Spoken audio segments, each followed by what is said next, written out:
দ্বিতীয় শ্রেণীর গণিত বইয়ের পৃষ্ঠা 36-এর 2 নম্বরের খালি ঘর পূরণ করি। 14 যোগ খালি ঘর সমান সমান 37। এখানে 37 থেকে 14 বিয়োগ করলে যে সংখ্যা হবে সেটি খালি ঘরে বসবে। এখন বিয়োগ করছি। 7 থেকে 4 গেলে থাকবে 3, আর 3 থেকে 1 গেলে থাকবে 2। 2 নম্বর 29 বিয়োগ খালি ঘর সমান সমান 12। এখানে 29 থেকে 12 বিয়োগ করতে হবে। 9 থেকে 2 গেলে থাকবে 7, আর 2 থেকে 1 গেলে থাকবে 1। 3 নম্বর 25 যোগ খালি ঘর সমান সমান 63। এখানে আমরা 63 থেকে 25কে বিয়োগ করব। মনে মনে 3-এর সাথে ধরতে হবে 10 আছে, তাহলে 13। 13 থেকে 5 গেলে থাকবে 8, হাতে 1, 2 আর 1 3। 6 থেকে 3 গেলে থাকবে 3। 51 বিয়োগ খালি ঘর সমান সমান 18। এখানে 51 থেকে আমরা 18 বিয়োগ করব।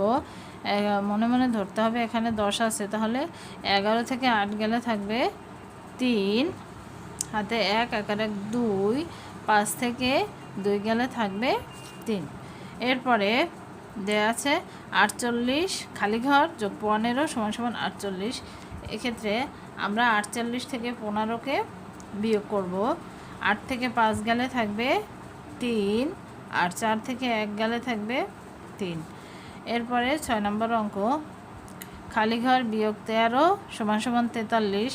এখানে 43 থেকে 13 বিয়োগ যাবে। 3 থেকে 3 গেলে থাকবে 0, 4 থেকে 1 গেলে থাকবে 3। এরপরে খালি ঘর যোগ 28 সমান সমান 75। এখানে আমরা 75 থেকে 28 বিয়োগ করব। 8 এখানে ধরে নেব আমরা 10 আছে, তাহলে 15। 15 থেকে 8 গেলে থাকবে 7, হাতে 1, 2 আর 1 3।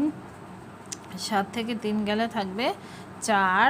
এরপর দেওয়া আছে খালি ঘর বিয়োগ 36 সমান সমান 57।